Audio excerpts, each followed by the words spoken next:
Assalamualaikum Bang Ihsanuddin Nursi, apa kabar? Waalaikumsalam warahmatullahi wabarakatuh. Alhamdulillah, insyaallah kita Alhamdulillah. dalam berkah dan rahmat. Amin, amin, amin, Ya Rabbal amin ya Rabbal Alamin. Memang luar biasa zaman sekarang ini, Bang Ihsanuddin Nursi. Nampaknya banyak yang bisa kita bincang, entah dari mana ya. Nampaknya hutang kita terus bergulir ya, dan dana IKN pun dari APBN terus bergerak, entah investor ada di mana. Meyakinkan memang penting, tapi kenyataan yang kadang ditunggu. Apa yang bisa ditangani dari hutang yang nampaknya sudah hampir berbunga-bunga 1.000 triliun setahun ini? Apakah ini akan menjadi beban atau Bang Ihsanuddin Nursi punya cara jalan untuk menghadapi ini, siapapun presidennya ke depannya, dan juga perang yang sedang dilakukan di dunia ini antara perang dagang atau perang valuta mata uang Cina, Amerika, Rusia dan berbagai negara yang mulai meninggalkan dolar. Akankah bisa kita meninggalkan dolar di tengah hegemoni Amerika yang nampaknya masih terasa di beberapa tempat? Silakan Bang Ihsanuddin Nursi. Yang pertama kita bicara dulu soal financial war, currency war. Itu penting nih. Perang di balik perang, begitu Bang. Ya, perang di balik. Tapi sebenarnya bukan perang di balik perang, karena ini selalu digunakan Amerika untuk mengintervensi negara lain. Jadi ini sudah konsepnya dari Marshall Plan. Udah lama. Jadi kalau kita mulai dari konsep, kan kelihatannya Marshall Plan itu bantuan ya. Bantuan Amerika terhadap negara-negara. Saya ingat tuh dulu dikasih sagon di sekolah ya. Akibat Perang Dunia Kedua. Dan sekaligus di situ merupakan relokasi industri Amerika ke beberapa negara yang dianggap sebagai aliansinya gitu. Padahal pada hakikatnya di sana sedang terjadi dolarisasi ke negara yang bersangkutan. Jadi Marshall Plan dan relokasi industri Amerika di pertengahan abad 20 itu adalah strategi untuk melakukan dolarisasi. Apalagi setelah mereka tegas-tegas menyatakan di Bretton Woods bahwa dolar adalah salah satu alat untuk mempertimbangkan, untuk mengukur cadangan devisa gitu. Walaupun pada Nixon Shock di tahun 71-an diubah posisinya betul-betul menjadi dolar menjadi penentu. Nah, ketika dolar menjadi penentu, maka dolar menjadi senjata untuk menumbuhkan inflasi. Soekarno jatuh karena inflasi, Soeharto jatuh karena inflasi, Husni Mubarak jatuh karena inflasi, Libya jatuh karena inflasi, Arab Spring semuanya dimulai dengan persoalan inflasi. Nah, inflasinya itu teori dasarnya adalah cost push inflation. Inflasi disebabkan oleh dorongan biaya-biaya impor. Artinya dimulai dari perdagangan. Jadi sektor perdagangan mengenai sektor keuangan mengenai perdagangan. Jadi double weapons gitu, istilah senjata ganda. Nah, tapi selalu dimulai dengan dolar. Yang lewat utang gitu. Lewat utang, lewat kebutuhan akan dolar karena Anda harus mengimpor barang dari Amerika atau dari negara yang memang menggunakan dolar sebagai alat tukarnya dalam rangka melakukan ekspor-impor gitu. Nah, itu disadari oleh banyak negara sesungguhnya sejak Amerika betul-betul memaksa situasi itu di tahun 97, krisis moneter. Uji cobanya ketika sesungguhnya mereka nggak bilang war on terror, tapi mereka bicara war on Islam. Tapi kemudian diubah agar tidak kelihatan langsung berhadapan dengan war on Islam, mereka ubah menjadi on terror di tahun 96 itu, dan 97 mereka uji cobakan ke negara-negara Islam yang paling besar, dalam hal ini Malaysia dan Indonesia. Tapi agar tidak terlampau kentara memukulnya negara Islam, mereka kenakan juga Korea Selatan dan Thailand. Dan betul, yang sukses sekali cepat mengatasi adalah Korea Selatan dan Thailand. Baru berikutnya Malaysia karena meninggalkan model apa yang dikehendaki oleh IMF. Indonesia terus terpuruk karena mendengar patuh pada konsep-konsep IMF dan Bank Dunia. Terpukullah semua. Nah, itu semuanya karena senjata dolar. Itu memberi pelajaran kepada dunia sesungguhnya. Nah, karena itu mereka bermain dari sektor perdagangan. Itu yang dilakukan oleh Cina. Ketika Cina mulai memasuki WTO atas kesepakatan dengan Amerika dan Hong Kong kembali ke pangkuan Cina, maka Cina menyadari ini kita harus menggunakan kekuatan lawan untuk memukul lawan, bahasanya begitu. Jadi teorinya adalah menggunakan kekuatan lawan untuk memukul lawan. Apa poinnya? Poinnya adalah Cina menghasilkan satu surplus perdagangan dengan Amerika pada 2008 sebesar 323 miliar US dollar. Dan itu berarti Amerika harus menciptakan dolar. Dan ternyata sebelum mereka menciptakan dolar atas defisit neraca perdagangan dengan Cina, itu terkena Fannie Mae, terkena Freddie Mac gitu. Yang mereka sebut sebagai subprime mortgage itu. Nah dari sana makin terasa dolar itu betul-betul sebagai senjata. 2011 itu kelihatan dipakai lagi untuk itu. 2015 yang disebut dengan Black Monday pada 24 Agustus 2015, dolar itu dipakai untuk menyerang pasar modal Shanghai. Itu terkenal dua. Yang terkena adalah, yang menjadi korban adalah yuan dan rubel. Yuan tidak seberapa jatuhnya, rubel jatuhnya 50%. Tapi justru di situ menyadarkan Rusia dan Cina untuk memiliki sistem pembayaran sendiri. Jadi ada riwayat tentang penggunaan dolar yang menjadi senjata dan sistem pembayaran di dunia yang mereka sadar ini kalau pakai sistem pembayaran mereka ini akan terus-menerus begini. Maka sejak Black Monday 24 Agustus 2015 mereka mencanangkan kita akan meninggalkan neoliberal, artinya mereka akan menggunakan Swift Code, model perdagangan kayak gitu.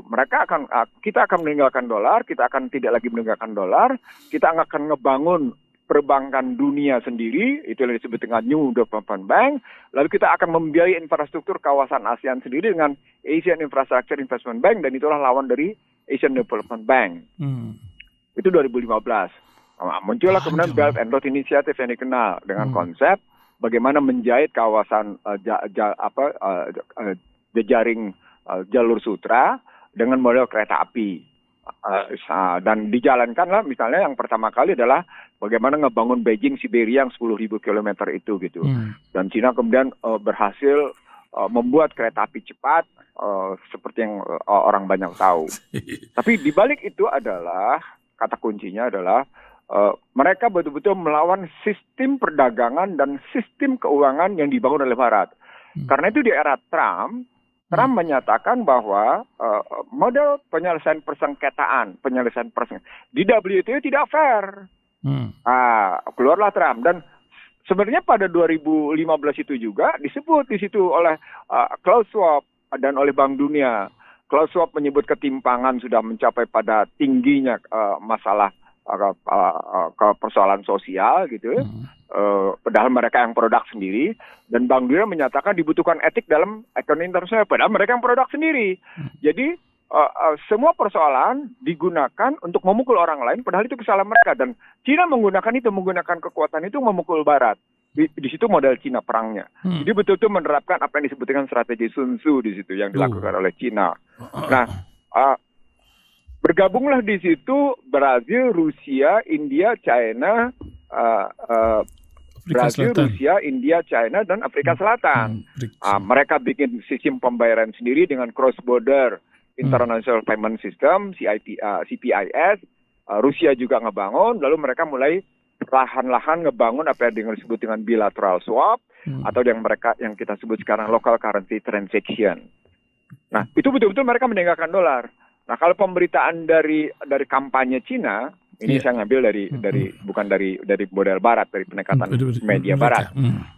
Global Times misalnya, kalau kita lihat Global Times, maka mereka berkampanye bahwa mata uang BRICS, mata uang Brazil, Rusia, India, China, dan Korea Selatan sudah akan diikuti oleh 10 negara ASEAN. Bahkan pemberitaan terakhir Global Times menyatakan, ini bukan lagi 10 negara katanya, sekarang jumlahnya sudah 41 negara yang akan mengikuti mata uang BRICS gitu. Nah, lalu kita kemudian ambil standar, bagaimana sesungguhnya pengaruhnya di Swift Code atas pemberitaan tadi, betul nggak kejadian? Nah di situ kelihatan dolar ternyata pengaruhnya cuma tinggal 39%. Mata uang Euro money tinggal 34%, sementara pengaruh yuan terus meningkat.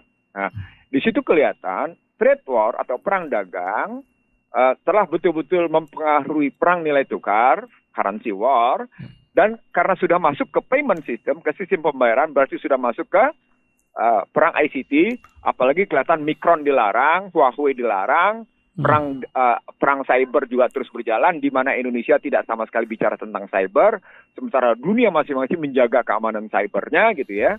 Terus kayak gitu. Jadi ada 3 nih perangnya, perang dagang. Ini saya kampanyekan di mana-mana sejak 10 tahun lalu nih. Dan sekarang kejadian perang cyber ketika salah satu bank syariah ini terkena, ini kan bagian dari perang juga sebenarnya, atau cerita lain nanti itu Bang? Itu cerita lain. Kalau saya lihat itu sebuah kelemahan tersendiri. Lanjut. Tapi itu juga bagian betapa cyber kita tidak safe gitu. Saya juga menyatakan pada seorang dirut BUMN, ini hati-hati Bang, Anda dalam posisi sangat mudah diterjang gitu. Saya juga sampaikan kurang lebih beberapa bulan lalu. Nah, tapi poinnya adalah ketika kita menghadapi apa yang disebut dengan industrial manufacture war, currency war, ICT war, ujungnya adalah soal economic war. Dan sekarang kan diikuti sejak yang namanya NATO versus Rusia dengan militer, maka perangnya menjadi perang militer. Nah, dipaksa ke perang militer. Pada akhirnya adalah perang ekonomi gitu. Jadi artinya sesungguhnya military war, economic war, dan di belakang itu adalah soal ideologi ekonomi, ideologi war. Jadi perang ideologi ekonomi. Apa itu?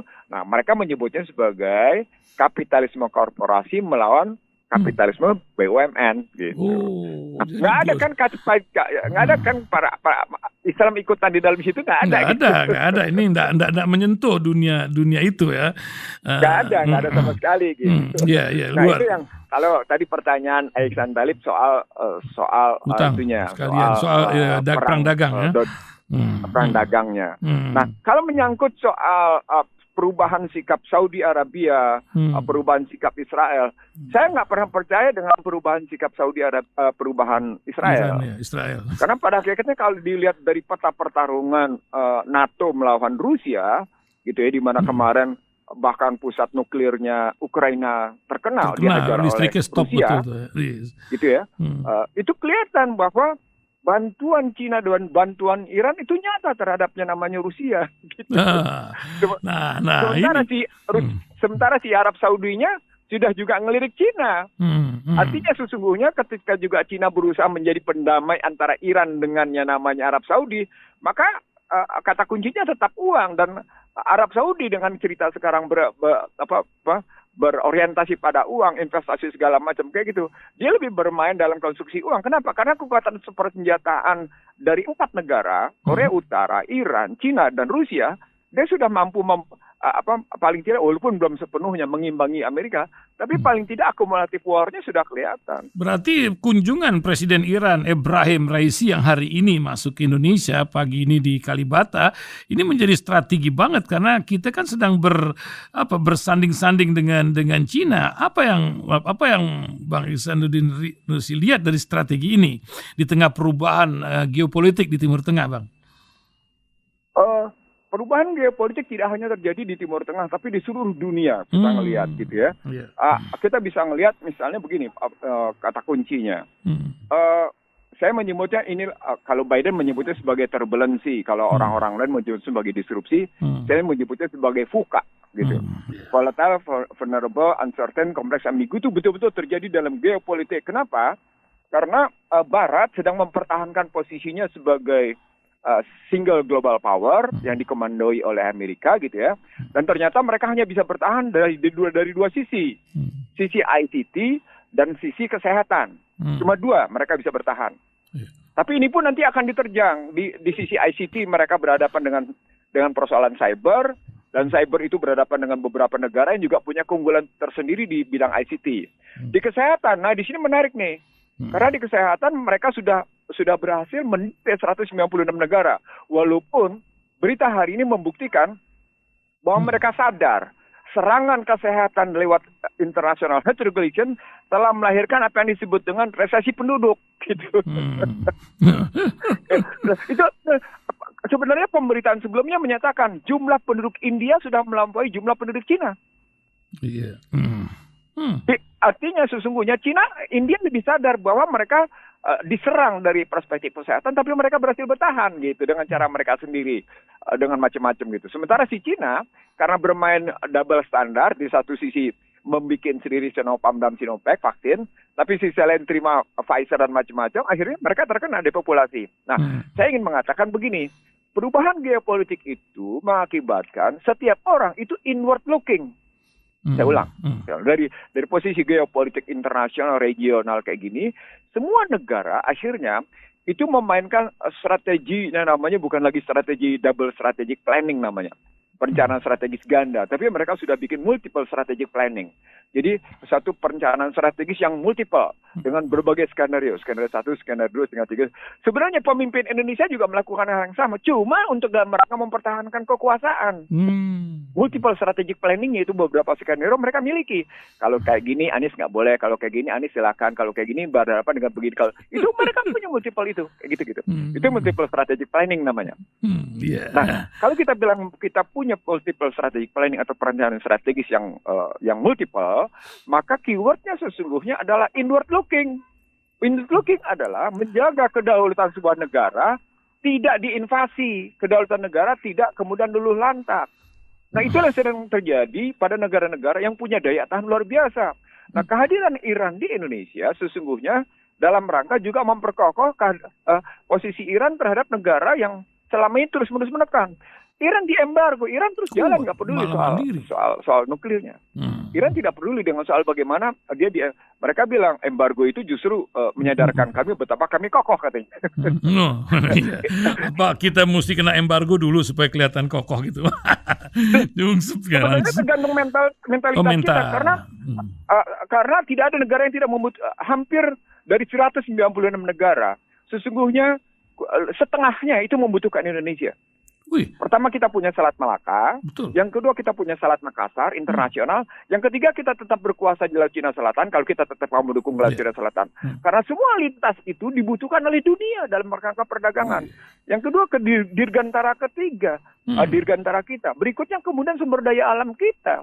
Ketika Anda main electric vehicle, Anda membutuhkan yang namanya nikel dari Indonesia. Ketika Anda bermain solar panel, Anda butuh yang namanya beberapa pasir silika dari Indonesia yang bagus-bagus. Gimana coba? Ketika Anda mau bikin chip, Anda butuh yang namanya mineral dari Indonesia yang bagus kan? Sangat bergantung sekali pada ini negeri luar biasa ini ya. Aduh. Artinya begini, sangat tergantung sekali pada wawasan, analytical, keberpihakan, lalu kemudian konstitusi gitu. Model sikap kita kalau pakai bahasa sederhananya, bagaimana ulil albab itu tegak pada pemimpin kita. Sepanjang bukan ulil albab tapi yang muncul ada sikap di mana kepentingan kelompok menjadi nomor satu dan kalau pakai istilah Surya Paloh lebih banyak kemunafikan yang ada seperti yang terjadi selama ini gitu ya. Ya kemunafikan itu tidak akan menghasilkan apa-apa gitu. Sering kami dengar tegak lurus bersama partai. Ini kan bukan Surya Paloh menegaskan gitu. Bahwa yang terjadi selama ini kemunafikan. Ya sudah.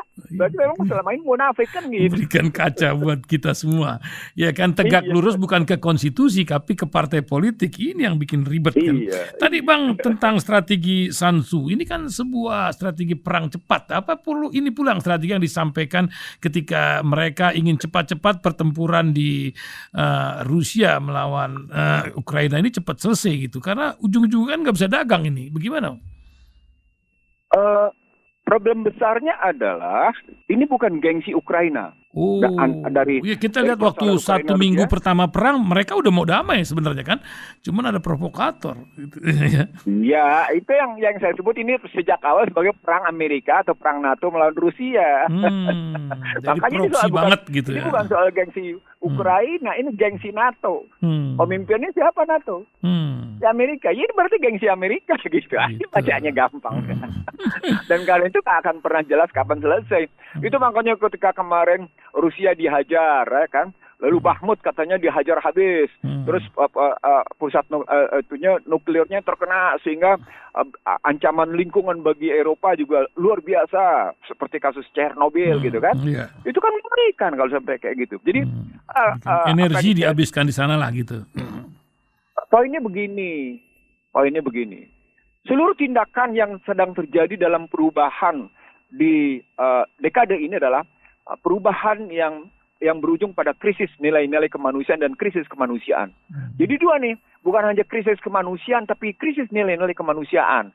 Sebenarnya di kajian saya sejak saya menyebut korporasi telah mengkudeta hak-hak asasi manusia, telah mengkudeta nilai-nilai dasar kemanusiaan. Dan itu saya menyebutnya memang krisis kemanusiaan ya ketika itu gitu ya. Kenapa? Karena atas nama keserakahan mereka boleh melakukan apa saja. Atas nama keunggulan mereka memperoleh kekayaan, atas nama mereka memperoleh kekuasaan, mereka boleh melakukan apa saja. Makanya artikel saya berjudul krisis kemanusiaan ini sebenarnya yang sedang terjadi gitu ngelihatnya. Nah, Indonesia sesungguhnya ketika saya presentasikan ini di sebuah institusi gitu, ini demoralisasi sedang menuju titik puncaknya. Dan kalau ini diteruskan, titik puncak demoralisasi itu akan melahirkan benturan antara mereka yang tidak mau masuk dalam krisis kemanusiaan itu dan mereka yang menikmati krisis kemanusiaan itu gitu loh. Jadi akan ada konflik antara mereka yang menikmati krisis kemanusiaan dan mereka yang menolak masuk dalam krisis kemanusiaan. Itu akan terjadi benturan itu. Dan itu berbahaya. Dan itu sesungguhnya, maaf kalau harus saya bilang lewat rasil, itu sedang terjadi, bukan sedang, itu akan terjadi di Indonesia kalau kita tidak hentikan. Itu yang menakutkan sebenarnya.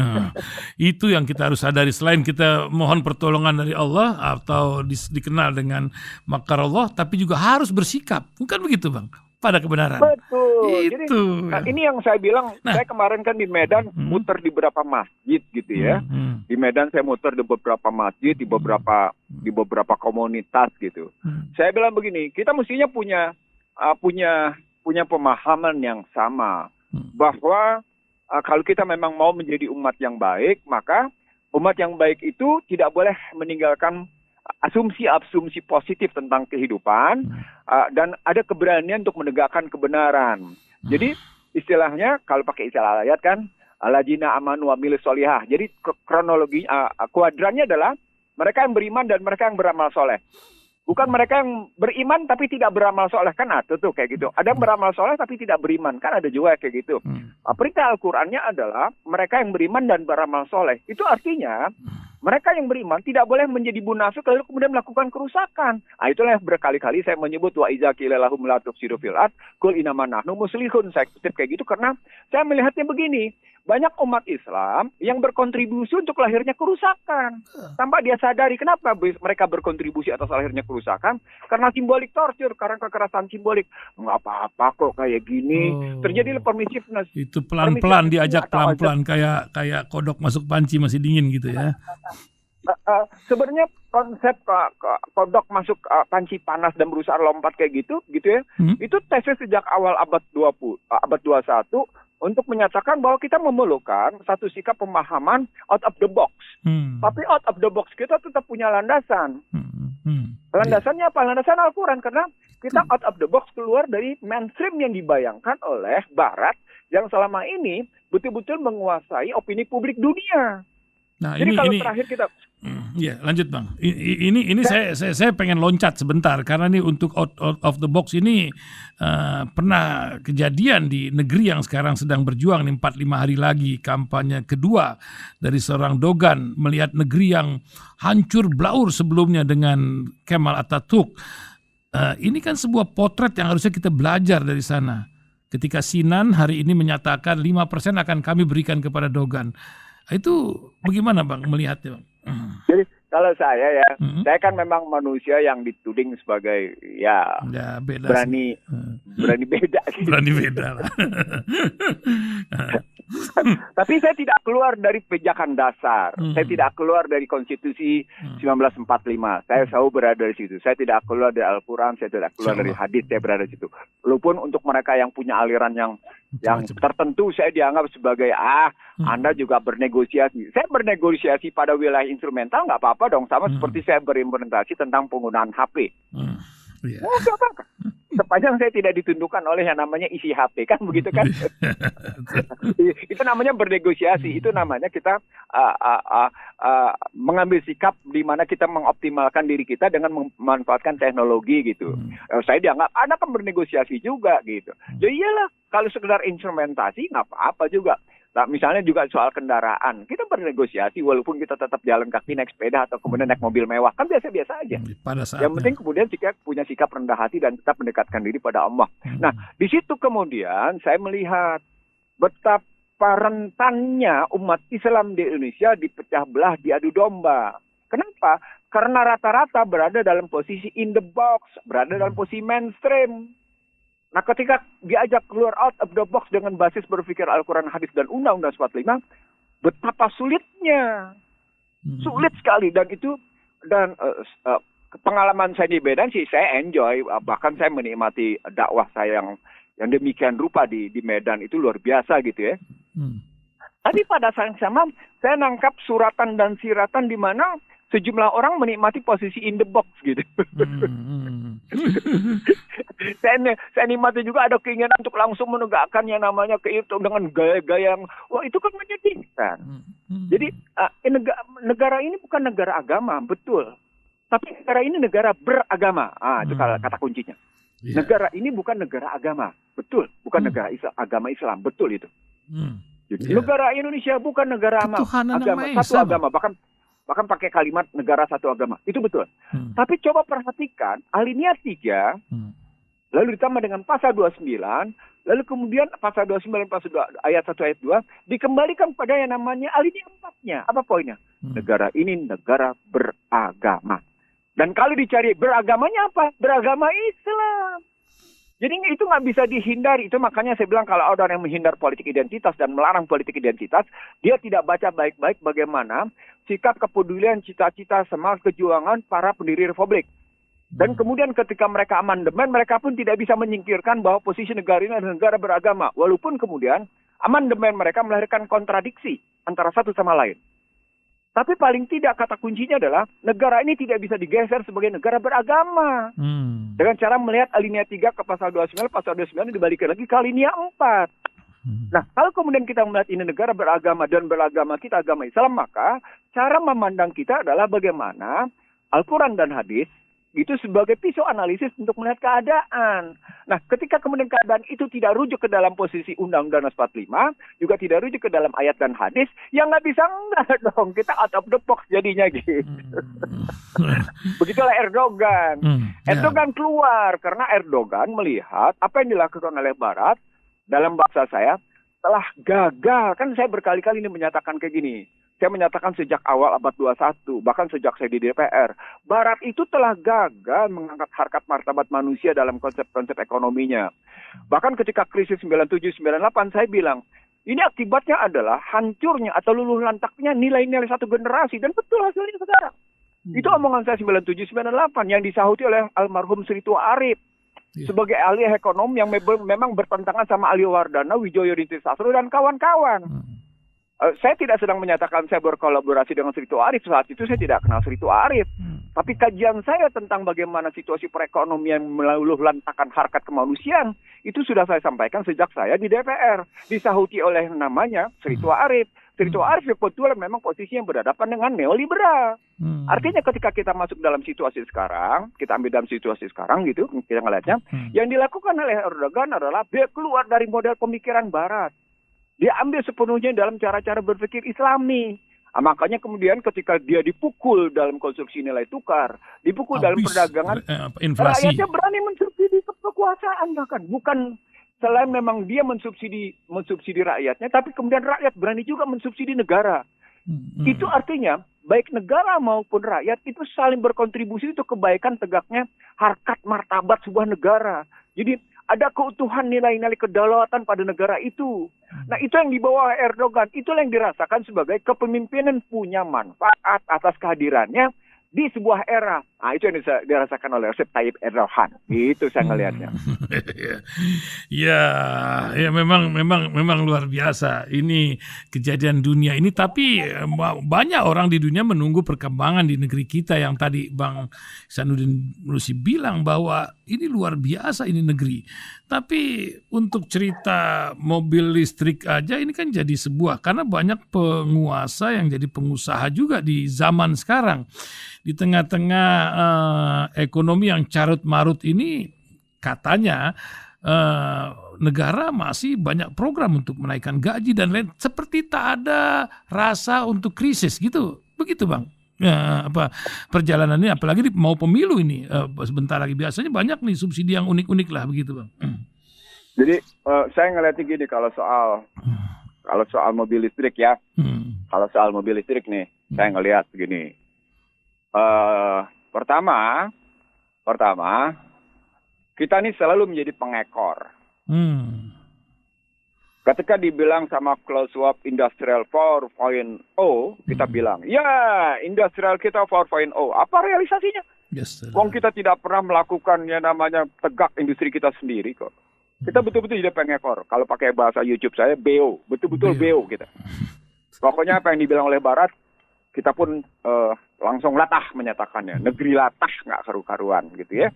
Nah, lalu ketika kita dibilang harus menaikkan kelas posisi kita, maka kita pun serta-merta dinaikkan batasan kemiskinannya. Nih yang tadi yang mau saya sampaikan nih. Yang dari 1,9 menjadi 3,2 dolar per jiwa per hari. Miskinnya jadi mendadak dari 20 juta jadi 100 juta bisa nih Bang. Ya kemiskinan akan kalau pakai angkanya pihak lain menjadi kemiskinan sekitar 115 juta. Dan ini pernah saya sampaikan sebenarnya sebelumnya, jauh sebelum itu. Nih, karena yang dekat miskin akan menjadi miskin beneran. Belum miskin, tapi dekat miskin dengan situasi ketimpangan yang naik. Kan akibat, kita bahas dulu kemiskinan, baru kita bicara soal listrik ya. Karena kemarin saya juga bicara itu. Dan saya juga sudah menyampaikan ke sejumlah kalangan tertentu. Apa bahayanya dan apa dampaknya, dan bagaimana sebenarnya kita diperangkap oleh indikator-indikator yang mereka bangun.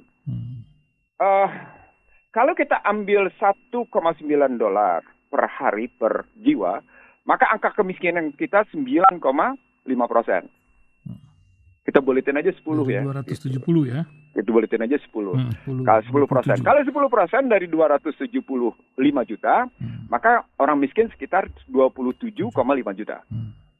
Itu dengan standar 1,9 dolar per hari. Itu indikatornya. Per hari makan, sekali makan 5.000 lah gitu. Itu kita hitung 1,9, kita buletin 2 deh gitu. Buletin 2 kan berarti 30.000 tuh gitu. Ya kan?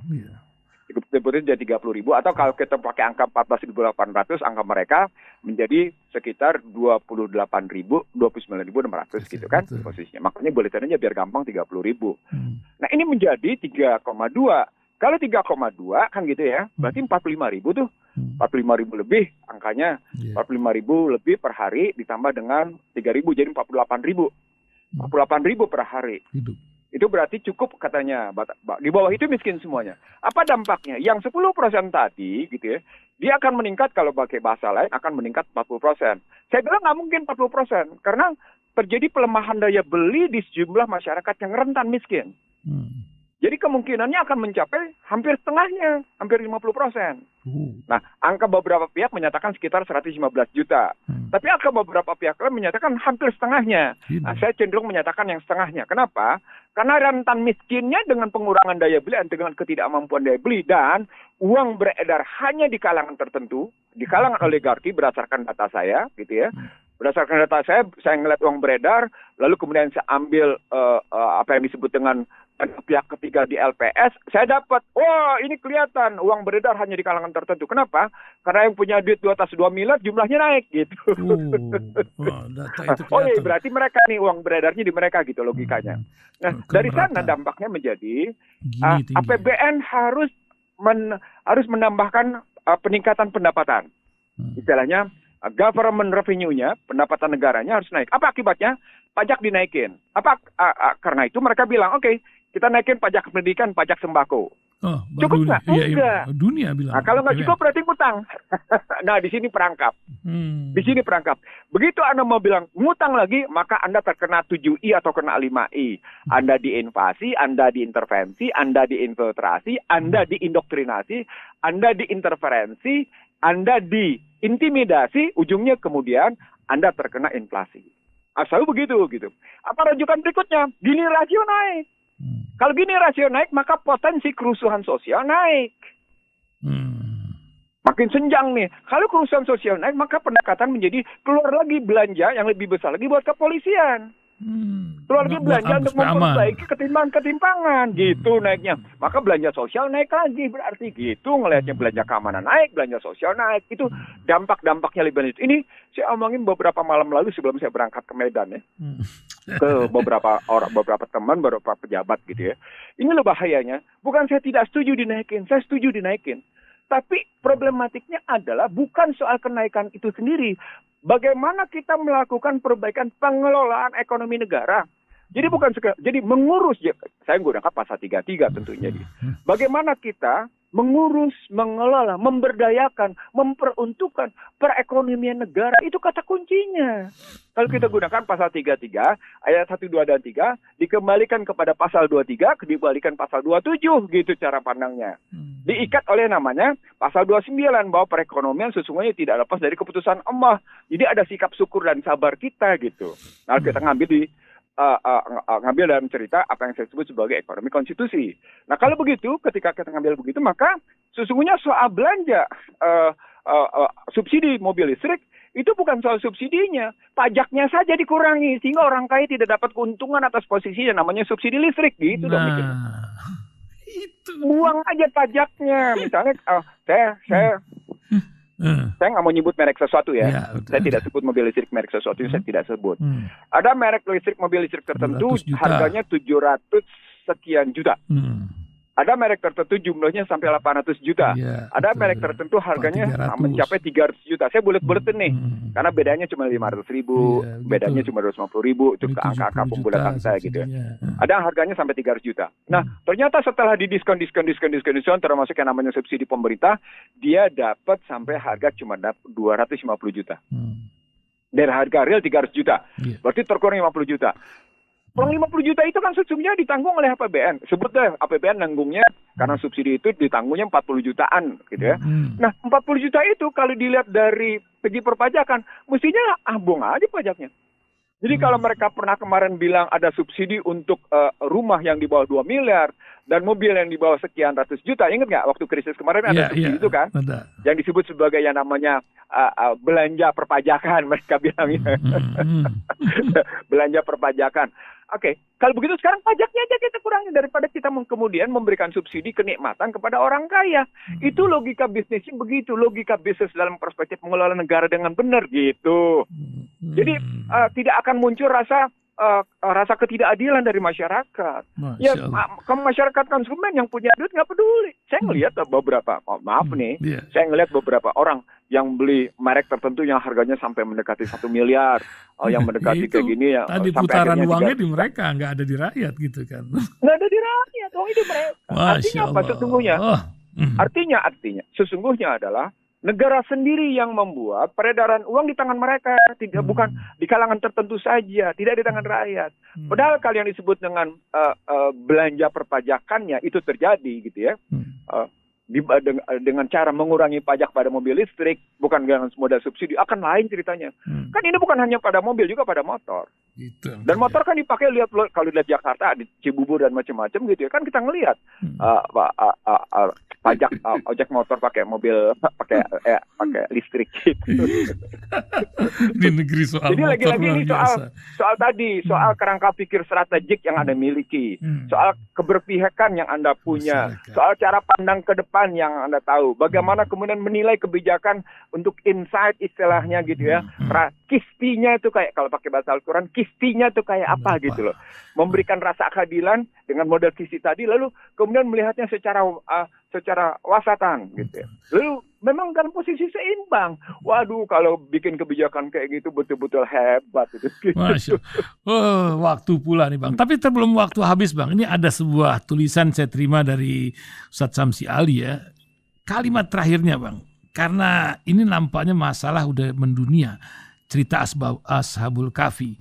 intinya fitnah dalam beragama yang dihadapi di Ashabul Kahfi, apakah kita termasuk, ketika itu terulang bahkan dalam bentuk yang lebih kejam. Kini iman dan Islam Anda terancam, bukan karena seorang penguasa lagi, tapi karena sistem kehidupan di semua ruang dan waktu, sistem ekonomi, politik, sosial, budaya, dan seterusnya, semuanya boleh jadi ancaman bagi kelestarian iman dan Islam kita. Apa yang terjadi di dunia ini, Bang? Kekhawatiran apa yang akan terjadi? Ternyata ini di Amerika pun terjadi masalah. Tulisan sebelumnya lebih inspiratif lagi. Silakan, Bang. Saya izinkan saya memohon maaf lebih dulu ya. Yeah. Pertama, karena saya mungkin karena saya punya referensi tentang bagaimana kajian-kajian strategis yang saya ngomong agak kalem nih karena saya ingin mengatakan nggak ada yang baru. Dari situasi yang sekarang tidak ada yang baru. Karena pada hakikatnya pernah terjadi sebelum-sebelumnya, lalu kemudian mereka kemas sebagai kapitalisme mampu melakukan pemulihan diri sendiri. Itu istilah mereka. Kapitalism able to self-recovery. Itu bahasanya. Dan itu dikagumi oleh sejumlah ekonom Indonesia. Dikagumi, bahkan untuk mereka yang kritik-kritik pemerintahan pun kagum banget dengan cara-cara begitu gitu ya. Nah, ketika Samsi Ali mengutip Kahfi, saya menyebut kalau pakai bahasa YouTube saya, ini multipolar disorder istilah saya. Multipolar, memang menggunakan bahasa kelihatan akademik, multipolar disorder. Tapi sesungguhnya dia menggambarkan fuka di level internasional itu berjalan sampai pada fuka di level keluarga dan individual. Anda kebayang nggak bahwa sehari ini misalnya hanya satu orang dari belasan orang yang hadir sholat subuh itu anak muda.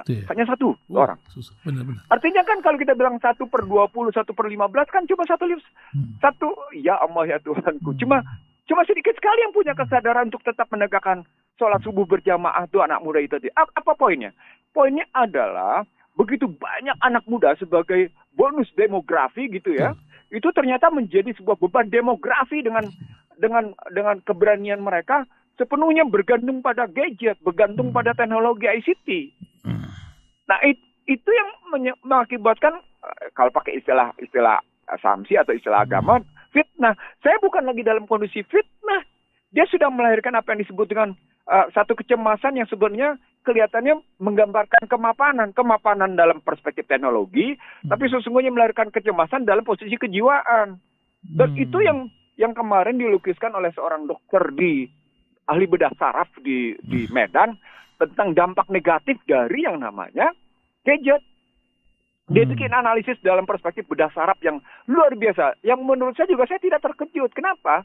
Karena sudah saya ingatkan berkali-kali, bahkan menjadi bahan presentasi saya di sebuah sekolah informatika. Ini loh dampaknya begini. Itu saya ngomong 2015-2016. Jadi ketika dunia dalam posisi penuh fitnah dari perspektif kolbu, penuh fitnah dalam perspektif yang namanya pikiran dan tindakan, lalu masuk dalam ke unit analisis individu sampai ke tingkat internasional, maka sesungguhnya kepemimpinan cuma tinggal satu, kepemimpinan sistem. Kepemimpinan sistem yang terbukti tangguh cuma satu, Al-Quran. Nah, pada saat itulah sesungguhnya umat Islam sesungguhnya tinggal memutusin sikapnya, mau balik ke Al-Quran atau mau ikutan anjuran HP. Ya. Nah, itulah yang saya sebut sebagai ketika terjadi yang namanya resesi penduduk, sebenarnya sukses dia vaksin. Sukses dia vaksin dan, di situ. Dan gitu. proyek pengurangan orang. Jadi lebih dahsyat lagi gitu loh. Iya. Sudah ada negara-negara yang terus berkurang kan, itu penduduknya kan, gara-gara LGBT, entah saya kira ketakutan kasus kawin. Jepang adalah bukti, karena saya banyak sekali mengutip pemberitaan dari Jepang ketika mereka menyadari vaksin itu berbahaya, sampai akhirnya Jepang mengeluarkan jaminan. Jika dalam jangka panjang terjadi dampak negatif untuk manusia-manusia yang terkena vaksin itu, maka negara menjamin. Sehingga saya cuma 2 negara kayak gitu, yakni Jepang dan New Zealand. Cuma 2 negara yang memberikan jaminan jika terjadi vaksin itu macam-macam. Kita dapat gitu ya. KJP, Pak. Terhadap dampak vaksin panjang itu. terhadap vaksin itu. Gitu. Masya Allah. Yang ingin saya sampaikan, manusia sedunia ini tidak belum sepenuhnya memiliki pemahaman dan kesadaran yang sama tentang ada dua hal yang sedang dihadapi oleh masyarakat dunia. Bagaimana digital currency berbasis IT, bagaimana namanya One Health berbasisnya namanya digital. Nah, itu ditentukan oleh mereka karena internasional paten mereka. Itu makanya kemarin pada posisi silaturahim saya bercerita tentang One Health. Yang patennya dipegang oleh Rothschild. Yang digital currency yang patennya dipegang oleh Bill Gates. Sementara Bill Gates itu berhadapan dengan Mark Zuckerberg. Zuckerberg sekarang juga disu oleh Uni Eropa karena membocorkan informasi-informasi yang ada di kawasan Eropa ke Amerika. Sehingga dia disu sebesar 1,3 miliar US dollar. Itu kan fuka. Coba bayangkan nggak, mereka yang memproduksi IT, mereka sendiri yang ribut, mereka sendiri yang kemudian punya masalah. Coba bayangkan. Ini gara-gara banyak selawat asgil mungkin. Wallahu a'lam bishawab. Terima kasih Bang Iksan dari Nursi. Waktunya udah habis Bang. Iya, saya ingin mengatakan begini. Saya terus terang dalam posisi jujur aja saya sampaikan. Ketika saya ikutan kemarin silaturahim, salah satu yang ingin saya sampaikan, satu-satunya jalan untuk kemudian hidup lagi tetap dalam ketentraman, keyakinan, dan penuh dengan ketangguhan dan keteguhan, itu tidak bisa tidak pegang Al-Quran. Karena dia menyajikan sifat dan rahmah gitu. Jadi sebagai penutup, sekali lagi, yuk kita tetap pegang Al-Quran, karena Al-Quran menjanjikan dan menjamin bahwa sifat dan rahmah itu ada di situ. Gitu. Subhanakallahumma wa bihamdika asyhadu alla ilaha illa anta astaghfiruka wa atubu ilaik. Assalamualaikum warahmatullahi wabarakatuh.